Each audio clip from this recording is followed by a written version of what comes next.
کہ مسلسل تیسرا شخص مجھ سے محبت میں گرفتار ہو رہا تھا، تو مجھے بھی اپنی دوست کی باتوں پر یقین آنے لگا تھا۔ میں بھی اب اپنی آنکھوں کو کچھ زیادہ ہی سجانے لگی تھی۔ روز کاجل ڈال کر چھت پر چلی جاتی اور اسے اپنا دیدار کرواتی تھی۔ اس دوران میرا اسد کی طرف سے بھی دھیان ہٹ گیا تھا۔ شام کا وقت تھا۔ میں معمول کے مطابق چھت پر کھڑی تھی اور نئے آنے والے لڑکے کا انتظار کر رہی تھی۔ ابھی میں اس کے بارے میں کچھ بھی نہیں جانتی تھی، نہ تو مجھے اس کے نام کے بارے میں پتا تھا اور نہ ہی یہ پتا تھا کہ وہ یہاں پر کس لیے آیا ہے۔ کافی دیر گزر گئی تھی، لیکن وہ آج چھت پر نہیں آیا تھا۔ اب مجھے پریشانی ہونے لگی تھی کہ نہ جانے اسے ایک دم سے کیا ہو گیا، کہیں اس کی طبیعت تو خراب نہیں ہو گئی یا گھر میں کوئی مسئلہ نہیں آ گیا۔ میں اس کی یوں فکر کرنے لگی تھی جیسے ہم دونوں کو ایک ساتھ کافی عرصہ ہو گیا ہو اور ہم دونوں ایک دوسرے کے بہت قریب ہوں۔ میں انہی سوچوں میں گم تھی کہ مجھے اپنے پیچھے کسی کی موجودگی کا احساس ہوا۔ جب میں نے پیچھے پلٹ کر دیکھا تو پیچھے کھڑے ہونے والی شخصیت کو دیکھ کر مجھے لگا کہ میرے قدموں کے نیچے سے زمین نکل گئی ہے۔ وہاں پر کوئی اور نہیں بلکہ وہ نیا لڑکا کھڑا تھا۔ میں سوچ بھی نہیں سکتی تھی کہ وہ دیوار پھلانگ کر میرے گھر کی چھت پر آ جائے گا اور مجھے اس بارے میں پتہ بھی نہیں چلے گا۔ اسے دیکھ کر میں یکدم ہی بہت خوفزدہ ہو گئی۔ میں اسے ڈانٹنے لگی کہ تم یہاں پر اس وقت کیا کر رہے ہو؟ اگر کسی نے تمہیں یہاں پر دیکھ لیا تو بہت بڑا مسئلہ پیدا ہو جائے گا۔ میری بات سن کر وہ مسکرانے لگا اور کہنے لگا، فکر مت کرو، کسی کو بھی پتہ نہیں چلے گا۔ میرے اپنے گھر والے میرے گھر پر موجود نہیں ہیں، تمہارے گھر میں بھی اس وقت کوئی بھی نہیں ہے۔ میں بھی بس اسی وجہ سے اس قدر جرت پر مجھے حیرانگی ہو رہی تھی اور اب مجھے ڈر بھی لگنے لگا تھا کیونکہ میں اسے ایک دبو سا لڑکا سمجھ رہی تھی، لیکن یہ میری سوچ سے بھی زیادہ بہادر تھا۔ میں اس کے چہرے کی طرف دیکھ رہی تھی اور ٹٹولنے کی کوشش کر رہی تھی کہ آخر اس کے دماغ میں کیا چل رہا ہے، مگر میں اندازہ نہیں لگا پا رہی تھی۔ اچانک ہی اس نے میری آنکھوں کے سامنے چٹکی بجائی اور مجھے کہنے لگا، مجھے پتا ہے کہ میں بہت خوبصورت ہوں، لیکن اب اتنا بھی خوبصورت نہیں ہوں کہ تم آس پاس کی دنیا کو بھول کر صرف مجھ میں ہی دلچسپی لینے لگ جاؤ۔ اس کی بات سن کر میں بے ساختہ مسکرا دی۔ بلا شبہ وہ اپنے حسن سے اچھی طرح سے واقف تھا اور اسے اس بات کا بھی پتا تھا کہ میں اس کی خوبصورتی کی وجہ سے اس میں دلچسپی لے رہی ہوں۔ میں نے اسے کچھ بھی نہیں کہا اور خاموشی سے بس کھڑی دیکھتی ہی رہی۔ اچانک ہی مجھے یوں محسوس ہوا جیسے کوئی سیڑھیوں سے اوپر چڑھ کر آ رہا ہو۔ میں نے بے ساختہ ارسلان کی طرف دیکھا جو میری طرف ہی دیکھ رہا تھا۔ وہ تیزی سے دیوار پھلانگ کر اپنی چھت کی طرف چلا گیا۔ تھوڑی دیر بعد اچانک ہی چھت پر ایک بلی آئی جسے دیکھ کر میں ہنس پڑی۔ اس سے پہلے کہ ارسلان دوبارہ میری چھت کی طرف آتا میں تیزی سے بھاگ کر نیچے چلی گئی۔ اپنے پیچھے مجھے ارسلان کی آواز سنائی دی مگر میں نے دھیان نہیں دیا تھا۔ میرا دل بہت ہی تیزی سے دھڑک رہا تھا۔ میرے دل میں دوبارہ سے محبت کی کومپل جنم لینے لگی تھی، جبکہ ابھی اسد سے دور ہوئے مجھے ذرا بھی وقت نہیں ہوا تھا کہ مجھے دوبارہ سے محبت ہو گئی تھی۔ مجھے اپنی فطرت کی سمجھ نہیں آ رہی تھی۔ اگلے دن جب میں نے اپنی دوست کو اس بارے میں بتایا تو اس نے اپنا سر دونوں ہاتھوں میں گرا دیا اور مجھے کہنے لگی، خدا کا واسطہ ہے اب یہ سب کچھ چھوڑ دو۔ پہلے ہی تم اسد کی وجہ سے کتنی زیادہ تکلیف میں رہی ہو، اگر اسد کی طرح یہ بھی تمہیں کسی دن چھوڑ کر چلا گیا تب تم کیا کرو گی؟ اس کی بات سن کر میں مسکرانے لگی اور اسے کہنے لگی کہ فکر مت کرو، تب ہمیں کسی اور لڑکے کے ساتھ سیٹ ہو جاؤں گی۔ اس نے میرے منہ پر بے ساختہ تھپڑ مارا۔ میں اس کے لیے بالکل بھی تیار نہیں تھی۔ زندگی میں پہلی بار اس نے مجھ پر ہاتھ اٹھایا تھا۔ میں حیرت سے منہ کھولے اس کے چہرے کی طرف دیکھنے لگی۔ اس نے یکدم ہی مجھے گلے لگا لی اور روتے ہوئے کہنے لگی، خدا کے لیے اپنے اوپر یہ ظلم مت کرو، تم بالکل بھی اس طرح کی لڑکی نہیں ہو، تم بہت اچھی لڑکی ہو اور تمہیں ایک بہت اچھا لڑکا ملنا چاہیے، لیکن اس کے لیے تمہیں بھی اپنے آپ کو سنبھال کر رکھنا ہوگا۔ اگر تم یوں ہر طرح کے لڑکے کو دستیاب ہو جاؤ گی تو تم اپنی چمک کھو دو گی۔ خدا کے لیے میری بات سمجھنے کی کوشش کرو۔ میں نے ہمیشہ کی طرح اس کی بات ایک کان سے سن کر دوسرے کان سے نکال دی۔ مجھے ویسے بھی زیادہ نصیحتیں کرنے والے لوگ بالکل بھی پسند نہیں تھے، اور یہ بات میری دوست بھی اچھی طرح سے جانتی تھی، لیکن اس کے باوجود بھی وہ مجھے نصیحتیں کر رہی تھی۔ کافی دیر تک میں اس سے بیٹھ کر باتیں کرتی رہی، لیکن اس بار میں نے موضوع تبدیل کر دیا تھا۔ اس بار میں نے اس کی شادی کو چھیڑ دیا تھا۔ دراصل کچھ ہی مہینوں بعد اس کی شادی ہونے والی تھی، اور وہ اپنی شادی سے بہت خوش بھی تھی۔ مجھے بھی اپنی دوست کو خوش دیکھ کر خوشی محسوس ہو رہی تھی۔ بیٹھے بیٹھے مجھے اچانک ہی اپنی شادی کا خیال آ گیا۔ اس کے ساتھ ہی میرے دل میں ایک خالی پن سا بھر گیا، کیونکہ میں نہیں جانتی تھی کہ میرے نصیب میں کیا لکھا ہوا ہے۔ اب تک نہ جانے کتنے زیادہ لوگ آ چکے تھے، لیکن کوئی بھی میری زندگی میں ٹک نہیں پایا تھا۔ دن بہت تیزی کے ساتھ گزرتے جا رہے تھے۔ اب میری ارسلان کے ساتھ بہت اچھی بات چیت ہو گئی تھی۔ اب میں روز رات کو چھت پر جا کر اس سے باتیں کرتی تھی۔ گھر میں کسی کو بھی اس بارے میں معلوم نہیں تھا۔ میں چھت پر کتابیں اٹھا کر چلی جاتی۔ سب گھر والوں کو یہی لگتا تھا کہ میں اوپر بیٹھ کر پڑھ رہی ہوں، لیکن کوئی بھی میری اصلیت کے بارے میں نہیں جانتا تھا۔ میں جو سمجھ رہی تھی کہ اسد مجھے ہمیشہ ہمیشہ کے لیے چھوڑ کر چلا گیا ہے، میں نہیں جانتی تھی کہ وہ خود سے ہی ایک بہت بڑی جنگ لڑ رہا ہے۔ ایک دن میں کالج سے واپس آ رہی تھی کہ راستے میں مجھے اسد کھڑا ہوا دکھائی دیا۔ اس کی حالت بہت بری لگ رہی تھی۔ وہ بہت کمزور ہو چکا تھا۔ اس کی آنکھوں کے نیچے کالے حلقے پڑے ہوئے تھے، اور وہ مجھے بالکل بھی صحت مند دکھائی نہیں دے رہا تھا۔ اس کو اس حالت میں دیکھ کر مجھے بہت دکھ ہوا، لیکن پھر جلد ہی اپنے اس دکھ کو میں نے نظر انداز کر دیا، کیونکہ یہ مجھے یکدم ہی چھوڑ کر چلا گیا تھا، اور اس نے اپنے غائب ہونے کے بارے میں مجھے کچھ بھی نہیں بتایا تھا۔ میں ایک لمبا عرصہ پاگلوں کی طرح اس سے بات کرنے کے لیے ترستی رہی تھی، مگر اسے میری کچھ فکر نہیں تھی۔ میں نے فیصلہ کیا کہ اسے نظر انداز کر کے اس کے قریب سے گزر جاؤں گی، لیکن جیسے ہی میں اس کے قریب پہنچی، اس نے میرا نام پکارا۔ نہ چاہتے ہوئے بھی میں وہاں پر رک گئی اور سوالیہ نظروں سے اسد کی طرف دیکھنے لگی، جو آنکھوں میں آنسو لیے میری طرف ہی دیکھ رہا تھا۔ میں نے زندگی میں پہلی بار اسے روتے ہوئے دیکھا تھا۔ وہ گھٹنوں کے بل وہیں زمین پر بیٹھ گیا۔ یہ دیکھ کر میں پریشان ہو گئی، کیونکہ ہم اس وقت گلی میں کھڑے تھے اور کوئی بھی وہاں پر آ جا سکتا تھا، لیکن یوں لگ رہا تھا کہ جیسے اسد کو تو کسی چیز کا کوئی ہوش ہی نہ ہو۔ میں نے اسے ڈانٹا اور کہا، جلدی سے یہاں سے اٹھو، ایسا نہ ہو کہ محلے کا کوئی شخص تمہیں دیکھ لے اور پھر بعد میں باتیں بنے۔ اس نے تیزی سے نفی میں سر ہلایا اور کہنے لگا، میں اس وقت تک یہاں سے نہیں اٹھوں گا جب تک تم مجھ سے اپنی محبت کا اعتراف نہ کر لو۔ اس کی یہ بات سن کر میرا دماغ گھوم گیا، کیونکہ جب میں نے اسے محبت کا اعتراف کیا تھا تب اس نے میری محبت کی قدر نہیں کی تھی اور مجھے چھوڑ کر چلا گیا تھا، اور اب ایک دم سے وہ میرے پاس آ گیا اور مجھ سے اعتراف مانگنے لگا تھا۔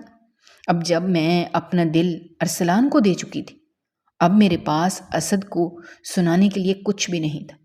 میں نے اسے کہا کہ ایسا ممکن نہیں ہے، کیونکہ اب میں سب کچھ بھول چکی ہوں اور تمہیں بھی معاف کر چکی ہوں۔ بہتر یہی ہے کہ یہاں سے اٹھو اور جاؤ۔ وہ یکدم ہی اٹھ کر کھڑا ہوا، لیکن وہاں سے جانے کے بجائے وہ میرے سامنے آ کر کھڑا ہو گیا اور مجھ سے سوال کرتے ہوئے کہنے لگا، تم مجھے کیسے ایک دم سے بلا سکتی ہو، جیسے تم مجھے چھوڑ کر جا سکتے ہو؟ میرے منہ سے بے ساختہ نکلا۔ اس نے تیزی سے کہا، میں تمہیں چھوڑ کر نہیں گیا تھا، بلکہ میرا ایکسیڈنٹ ہو گیا تھا۔ میں 3 مہینے سے کومے میں تھا، لیکن تم نے ایک بار بھی میرے بارے میں پوچھنا بھی گوارا نہیں کیا۔ اپنی مرضی سے ہی مجھ پر بے وفائی کا الزام لگا دیا۔ اسد کی بات سن کر میں چند لمحوں کے لیے تو مجھے یقین ہی نہیں آیا، لیکن پھر بعد میں مجھے احساس ہو گیا کہ وہ سچ ہی بول رہا ہے۔ جیسے ہی اس کی حالت تھی اور جیسا اس کا بات کرنے کا انداز تھا، یہ ساری چیزیں وہ سچ ہی بیان کر رہا تھا۔ میں نے اس سے کہا کہ مجھے اس بارے میں معلوم نہیں تھا، کیونکہ میں نے وہی کچھ سوچا جو اس وقت مجھے سجھائی دیا۔ اس نے مجھے مزید کہا کہ تم نے ہی مجھے اپنے کسی بھی کزن کو بتانے سے منع کیا تھا، اسی وجہ سے میں نے اپنے کسی بھی کزن کو ہمارے بارے میں نہیں بتایا ہوا تھا۔ جو کوئی تمہیں آ کر میرے بارے میں خبر دے دیتا، اور میرے گھر والوں سے تو تم اچھی طرح سے واقف ہو، وہ نظر سے کتنا زیادہ ڈرتے ہیں، اور ہم اپنی کوئی بھی بات گھر سے باہر نہیں نکالتے، اور نہ ہی ہمارا اس محلے میں کسی سے زیادہ رابطہ تھا۔ میں نے اس سے کہا کہ تم ساری باتیں ٹھیک کہہ رہے ہو، اسی وجہ سے میں نے بھی ایک فیصلہ کیا ہے کہ اب ہم مزید ایک دوسرے کے ساتھ نہیں ملیں گے، اور نہ ہی ایک دوسرے کے ساتھ کوئی تعلق رکھیں گے، کیونکہ ایک تو ہمارے خاندان ایک دوسرے سے بہت مختلف ہے، اور دوسرا ہم دونوں کا کوئی جوڑ بھی نہیں ہے۔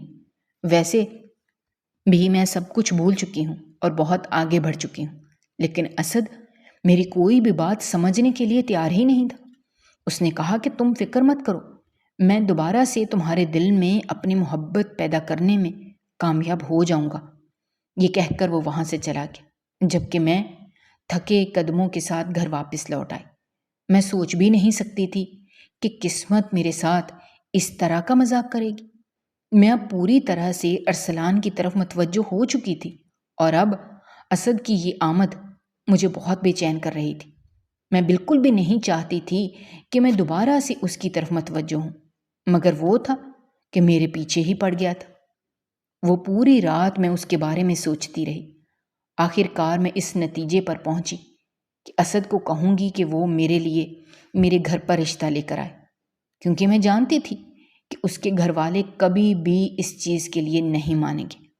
وہ کبھی بھی اپنے بیٹے کی شادی برادری سے باہر نہیں کریں گے، لیکن میں نہیں جانتی تھی کہ اسد اپنے گھر والوں کا بہت لاڈلا ہے، اور وہ اپنے گھر والوں سے کسی بھی قسم کی کوئی بھی بات منوا سکتا ہے۔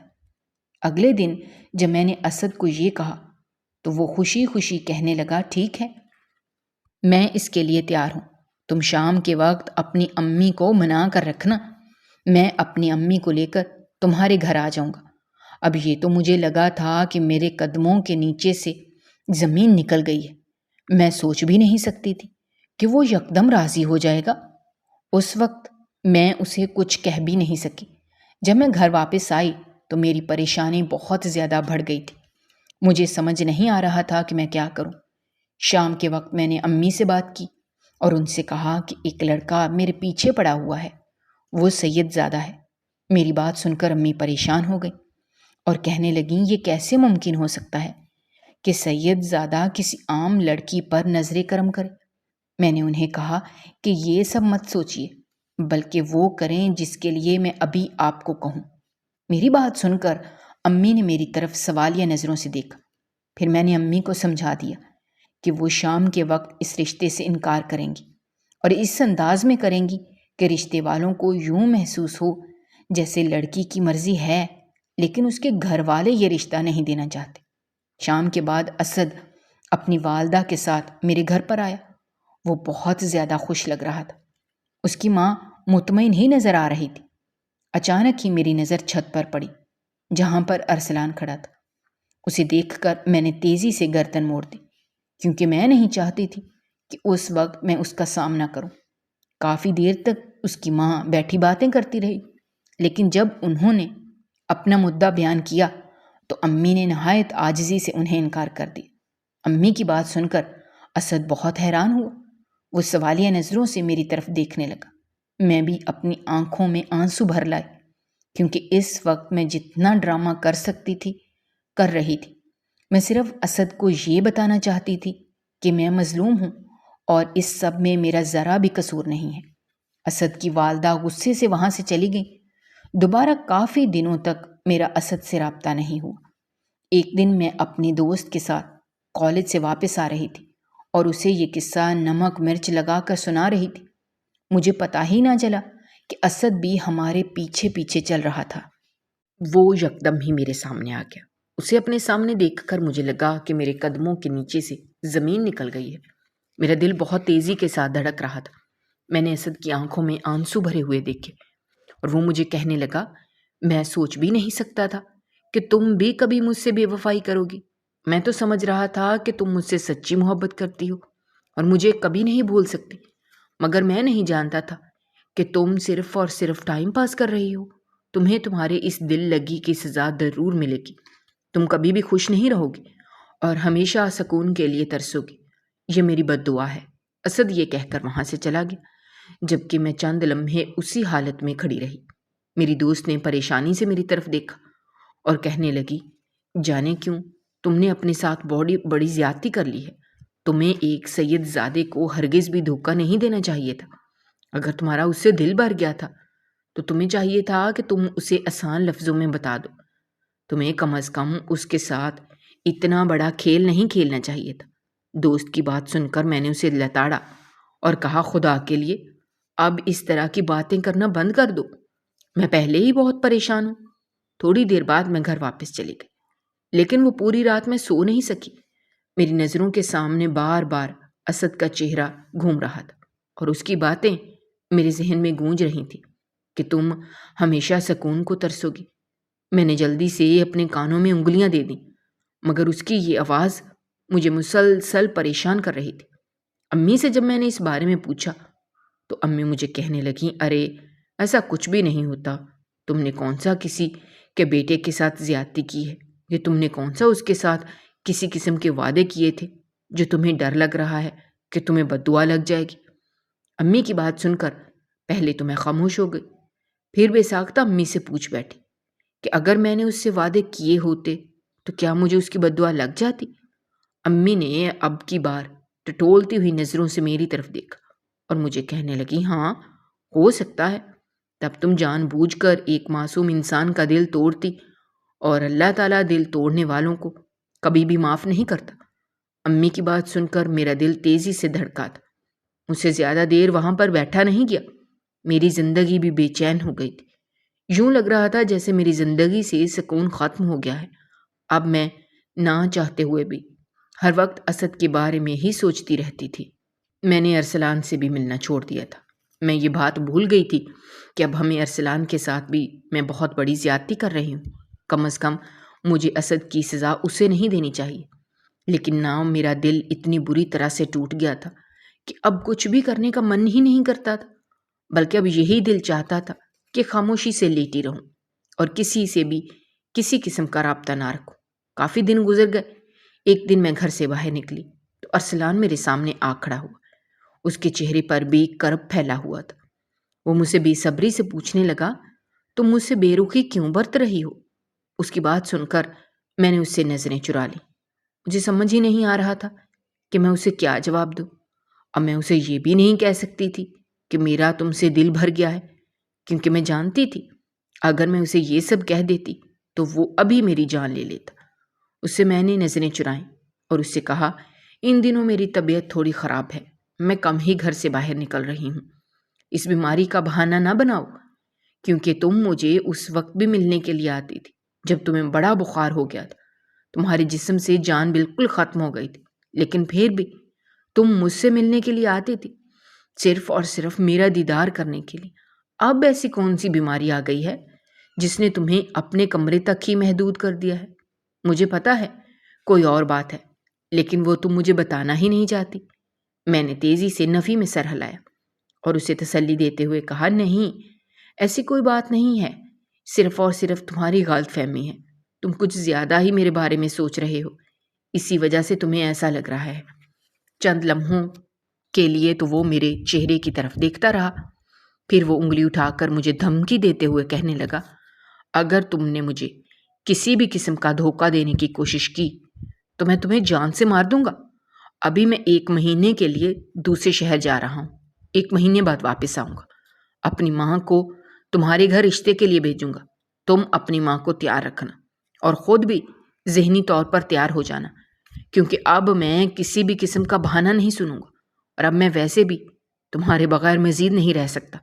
مجھے پتہ چل گیا ہے کہ مجھے تم سے محبت ہو گئی ہے، اور تمہارے علاوہ مجھے کسی سے بھی محبت نہیں ہو سکتی۔ اسی لیے بہتر یہی ہے کہ اپنی محبت کو میں ایک پاک رشتے میں بدل دوں۔ اس کی بات سن کر چند لمحوں کے لیے تو میں گھبرا ہی گئی، کیونکہ شادی کے لیے میں بالکل بھی تیار نہیں تھی، اور ارسلان کے ساتھ تو میں شادی کر ہی نہیں سکتی تھی۔ جب میں ارسلان کو دیکھتی تھی تو میرے سامنے اسد کا روتا ہوا چہرہ آ جاتا تھا۔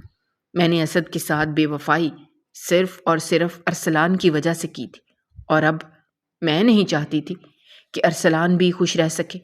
میں چاہتی تھی جس طرح اسد دکھی ہے، بالکل اسی طرح یہ انسان بھی دکھی ہو۔ اور جہاں تک میرا سوال تھا، میری زندگی سے سکون بالکل ہی ختم ہو گیا تھا، بلکہ میری زندگی میں کوئی بھی خواہش باقی نہیں بچی تھی۔ دن تیزی سے گزرتے جا رہے تھے۔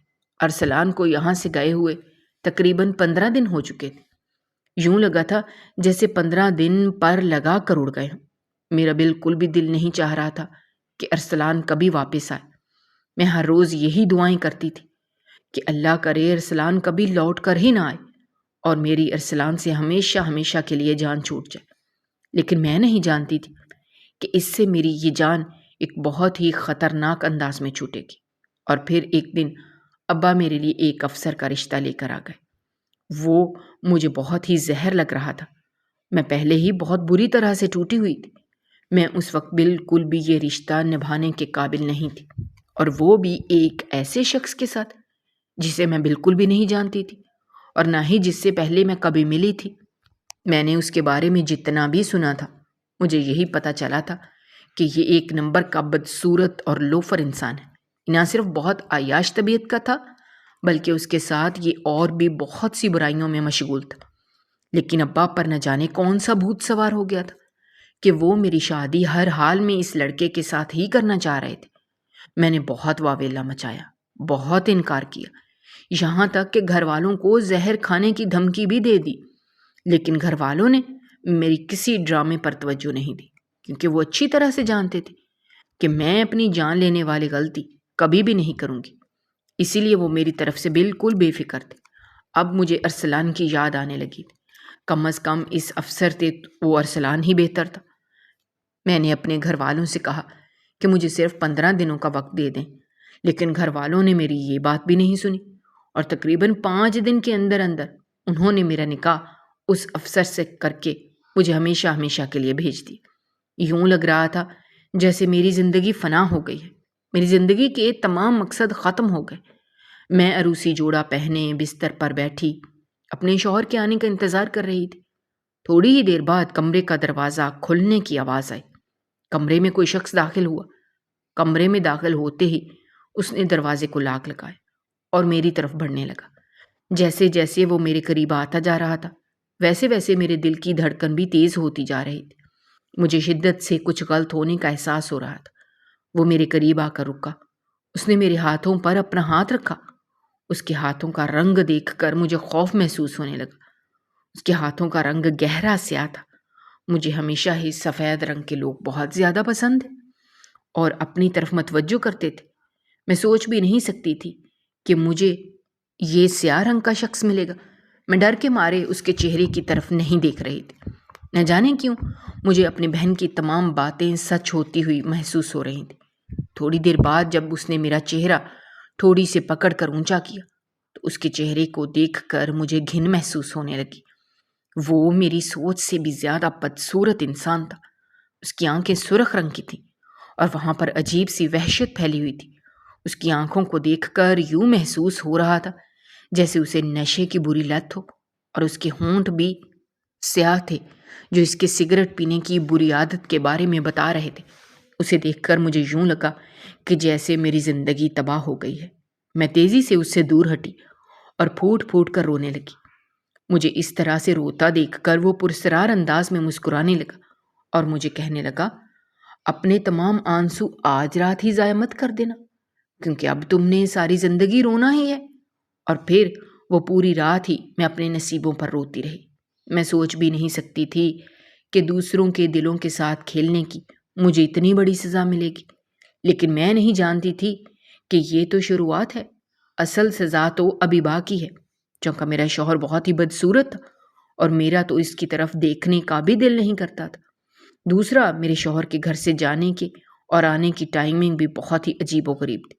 وہ صبح 6 بجے نکلتا تھا اور رات کو 12 بجے گھر لوٹ کر آتا۔ تقریباً دن کے 18 گھنٹے وہ گھر سے غائب رہتا تھا۔ خیر، مجھے بھی اس چیز سے فرق نہیں پڑتا تھا کیونکہ میں اس سے جان ہی چھڑوانا چاہتی تھی۔ ایک دن میں چھت پر گئی تو وہاں پر میں نے ایک بہت ہی خوبصورت لڑکا دیکھا۔ وہ لڑکا بھی میری طرف ہی دیکھ رہا تھا۔ چونکہ میں اپنے شوہر سے جان چھڑوانا چاہتی تھی، اسی لیے میں نے فیصلہ کیا کہ اب اس لڑکے کے ساتھ چکر چلاؤں گی تاکہ ایک دن میرا شوہر تنگ آ کر مجھے چھوڑ دے۔ لیکن میں نہیں جانتی تھی کہ یہ سب کر کے میں اپنی جان پر کتنا بڑا ظلم کرنے جا رہی ہوں۔ ایک روز میں شام کو اس لڑکے سے ملنے کے لیے چلی گئی۔ پہلے تو میں نے سوچا کہ صرف ٹائم پاس ہی کروں گی، لیکن وقت گزرنے کے ساتھ ساتھ مجھے احساس ہونے لگا کہ یہ بالکل بھی ویسا لڑکا نہیں ہے جیسا میں شروع سے چاہتی تھی۔ میرا دل دوبارہ سے اس لڑکے کی طرف مائل ہونے لگا، اور پھر میں نہ چاہتے ہوئے بھی اسے اپنے بارے میں سب کچھ بتا دیا۔ میں نے اسے اپنے بارے میں جتنی تفصیل دی وہ سب سچ تھی۔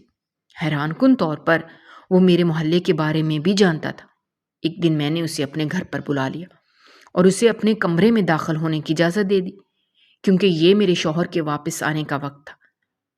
میں جانتی تھی کہ جیسے ہی میرا شوہر گھر کے اندر داخل ہو، وہ مجھے اس لڑکے کے ساتھ پکڑ لے اور پھر اسے میں مجھے طلاق دے کر گھر سے باہر نکال دے۔ ابھی میں اس کے ساتھ ہی موجود تھی کہ اچانک ہی مجھے باہر سے شور کی آواز سنائی دی۔ میں تیزی سے باہر گئی، لیکن باہر کا منظر دیکھ کر میرے قدموں کے نیچے سے زمین نکل گئی۔ وہاں پر کوئی اور نہیں بلکہ ارسلان کھڑا تھا، جو اس وقت غصے سے میری طرف دیکھ رہا تھا۔ وہ تیزی سے میری طرف بڑھا اور مجھے گردن سے پکڑ لیا۔ اس سے پہلے کہ میری روح اس دنیا سے فنا ہوتی، اچانک ہی میرا شوہر وہاں پر آ گیا۔ ارسلان نے اپنے ساتھ کچھ لڑکے بھی بلائے ہوئے تھے۔ وہ مجھے انتہائی غصے سے کہنے لگا کہ اسی لڑکی کی وجہ سے تم نے مجھے دھوکہ دیا۔ اب دیکھو میں اس لڑکے کے ساتھ کیا سلوک کرتا ہوں۔ یہ کہہ کر اس نے باقی تمام لڑکوں کو میرے شوہر کو مارنے کے لیے چھوڑ دیا، جبکہ وہ مجھے اپنے ساتھ گھسیٹ کر لے جانے لگا۔ میں خود کو چھڑوانے کی کوشش کر رہی تھی، لیکن اس کی گرفت بہت ہی مضبوط تھی۔ وہ مجھ پر یہ راز آشکار ہوا کہ ابھی میں جس لڑکے کے ساتھ چکر چلا رہی تھی وہ ارسلان کا ہی کزن تھا، اور ارسلان نے ہی اسے میرے بارے میں سب کچھ بتا رکھا تھا۔ تھوڑی دیر بعد وہ مجھے اپنے ساتھ اپنے ٹھکانے پر لے گیا۔ میں اپنے شوہر کے لیے بہت فکر مند تھی، جسے میری وجہ سے بلا وجہ یہ سب کچھ سہنا پڑا تھا۔ میں نہیں جانتی تھی کہ مجھے اپنی غلطی کی اتنی بڑی سزا ملے گی۔ عورت کے پاس ایک عزت ہی تو ہوتی ہے، اور پھر ارسلان نے مجھ سے وہ بھی چھین لی۔ یہ سب کچھ میری اپنی غلطی کی وجہ سے ہوا تھا۔ میرے پاس گھر بچانا ہی میری اور نہ ہی میرے پاس عزت بچی۔ میرے گھر والوں نے بھی مجھے قبول کرنے سے انکار کر دیا۔ کچھ ہی عرصے بعد مجھے سچ کے بارے میں پتہ چلا کہ اس کا بھی انتقال ہو گیا تھا۔ میری حالت یہ ہو گئی تھی کہ میں سڑکوں پر آ گئی تھی۔ رہنے کے لیے کوئی ٹھکانہ نہیں تھا، کھانے کے لیے کوئی کھانا نہیں تھا۔ پھر ایک نیک بزرگ نے مجھے اپنے گھر میں پناہ دے دی۔ اب وہاں پر اپنی زندگی گزار رہی ہوں۔ اپنی غلطیوں کی وجہ سے تمام رشتے کھو بیٹھی ہوں، لیکن اب دوبارہ سے اس نے ایک انسان کے ساتھ کسی بھی قسم کی زیادتی کر کے اسے خود سے الگ نہیں کرنا چاہتی۔ بلا شبہ میرا ان کے ساتھ خون کا رشتہ نہیں ہے، لیکن ہم لوگوں کا ایک دوسرے کے ساتھ عزت اور احترام کا رشتہ ہے۔ وہ مجھے اپنی بیٹی سمجھتے ہیں اور بالکل اپنی بیٹی کی طرح ہی دھیان بھی رکھتے ہیں۔ اگر آپ کو ہماری کہانیاں پسند آ رہی ہیں تو ہمارے چینل کو سبسکرائب کیجیے، ویڈیوز پر کمنٹ کیجیے اور شیئر کیجیے۔ شکریہ۔